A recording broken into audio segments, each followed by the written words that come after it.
یا اللہ ہم سب تیرے محتاج ہیں، تیرے بغیر کچھ نہیں ہے۔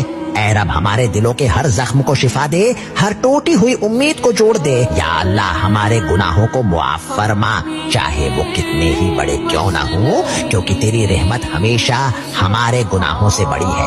اے رب جب ہم اکیلے ہوں تو ہمیں اپنے ہونے کا احساس دلا، اور جب ہم گر جائیں تو ہمیں تھام لے۔ یا اللہ ہمارے گھروں کو ایمان، رزق اور سکون سے بھر دے، ہمارے دلوں سے نفرت، حسد ختم فرما، اور ہمیں صبر اور شکر کرنے والا بنا۔ اے رب جب آخری سانس آئے تو ہمارا ایمان سلامت رکھ، قبر میں روشنی عطا فرما، اور روز قیامت ہمیں اپنے دیدار کی لذت نصیب فرما۔ آمین۔